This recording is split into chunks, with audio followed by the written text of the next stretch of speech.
Hey everybody, today we're going to be looking at some 22 long rifle AR-15 mags.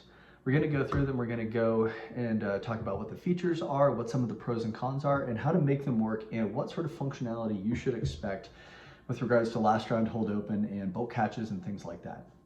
So the mags we're going to be looking at today are first the Black Dog and CMMG mags.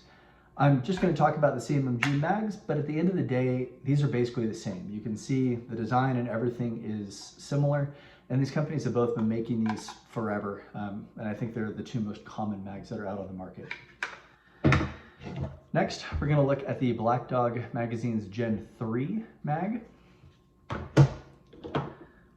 the KRISS Defiance mags, and the Smith & Wesson M&P 1522 mags. Now, for starters, the big thing to note when you're using this within your 22s is how are they going to work when the last round is fired? These all feed reasonably well. They're going to be pretty much the same consistency, so we're not going to dive into that too much. But what's going on with the followers and just generally how will these function either by themselves or with different bolt catch solutions? So the first thing to look at is the CMMG mags. Again, they're everywhere. And the thing to note is that there's no follower that hangs out the back of this magazine, which means that after the last round is fired, there's nothing hanging out here that could go and engage the bolt catch to give you a last round hold open. Now instead, what it has is this follower which sticks up higher. What that means is when the last round is fired, this piece in orange here gets in the way of the bolt and holds it open. But after we go and we drop the mag, the bolt's going to go forward again because there's nothing there's no bolt catch that's actually holding it in place. So if you're not using anything, these work great, but there's some other solutions that might work a little better. Next, we've got the KRISS Defiance mags. Now you can see on the back, this does have a little follower that can stick up. And what this can do is actually engage a bolt catch that you might be using in order to hold the bolt open, but do it via the catch, so even after the magazine is dropped, the bolt is still held open. Now the downside with these that I've found is that the spring tension is not fantastic. It's fine, but it's not perfect. And so sometimes with this follower trying to go and lock up the bolt catch, it isn't as consistent as I would like. So these are fine. They've been making more of these, and finally they're making ones that are bigger than 15 rounds. But overall, I'm not the biggest fan of these just because of some of the inconsistencies that I've seen. Now, next, speaking of inconsistencies, is the Black Dog Mags Gen 3. Now you can see this has a little follower hanging out the back that should engage the bolt catch. But in reality, this has fallen a little bit short of, I think, what they were trying to do. First off, this follower doesn't stick up high enough for it to actually engage the bolt catch and give it a good lockup with our bolt. And in addition, the spring tension is just too weak. It's even a bigger problem here than with the KRISS mags. And so overall, I think these are probably my least favorite mags out currently, just because they don't really do anything the best. For things that are the best, we go to the 1522 mags. These are fantastic. There's a ton of spring tension in here. You can see it's got the follower out the back, which can engage a bolt catch. They're perfect in almost every way, with the one way that they're not as fantastic just being that they're not actually made for AR-15s. They're made for Smith & Wesson's M&P 1522, which is an AR-15 clone, but it's not quite the same thing. What that means is when I go and I put it in a lower, it's skinnier front to back here, which means that it wants to wobble back and forth when I go and I put it in. Again, it's fine, it's just a little bit wobbly. But otherwise, this is my favorite mag, and there are ways we can work around that wobble to solve some of these problems.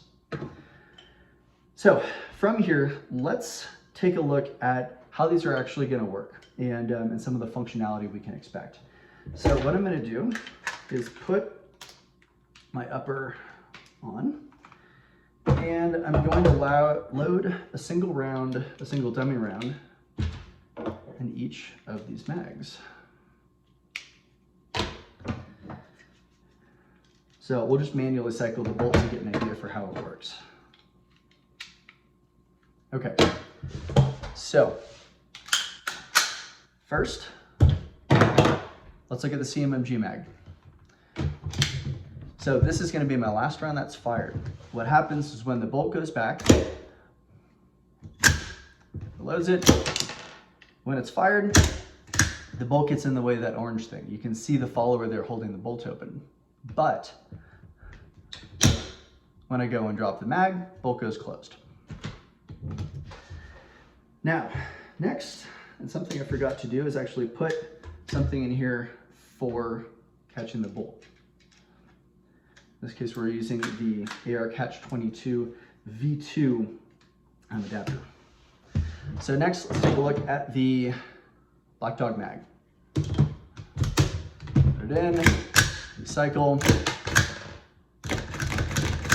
There's no catch.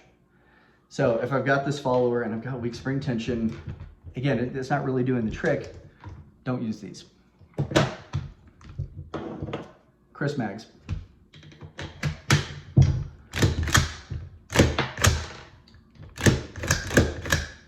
Again, spring tension is just too weak. Something we can do to have this magazine engage the catch is to swap out the spring that is in the bolt catch here so that there's less resistance, so that we need less pressure from the mag in order for it to lock up consistently. Again, we can make it work, but it's not the best solution. And when we're shooting, 22 is fiddly enough without needing to introduce extra issues into this equation. Now that leaves us with the 15-22 mags. And I mentioned these are great except for one problem, which is that they wobble back to forth.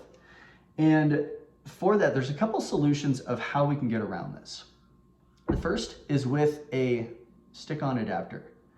Basically, we poke it right on the front of the magazine here. And what that'll do is that'll take up some of the slack so that when it's in the mag well, it sits more tight. In addition, for using the Catch-22, we can use these magwell clips. Now these instead clip on the front of the mag so that no matter how many of these magazines that I've got, clips on the front of the magwell. No matter how many of these magazines that I've got, I only need one clip to make sure that the tension's good. Now it is worth mentioning that the the Booney Packer Better Mag piece essentially has this 15-22 shim built in, but the pros and cons of that and why I think the clip is a little better is what we'll talk about. For now, we'll talk about the Booney Packer ones on a different video. So now last, how does this work? Well, again, I load that round in, and when I undo it and I let it go, now the bolt's held open. Now the most important thing about this though is that it's not held open because there's a follower sticking up like the CMMG mags, but instead it is held up because the bolt catch is already engaged, and it's done that again from this follower hanging out the back. So whatever people are starting out, I always recommend going for the 15-22 mags if you can find them. Sometimes they can be hard to find. But the nice thing is too, is that whether or not, if you're running these 15-22 mags as your main ones, if you're using these clips, or if you're using the stick-on adapters on those are easy enough to pull off. So if you're running a combination of say the CMMG mags and the Smith & Wesson ones, it's still gonna work and you can use them all interchangeably. So thanks everyone for listening and just having me kind of dive in a little further into how some of these different magazines work and, in my opinion, what the best ones are for you to have the best experience within with shooting a 22 converted AR.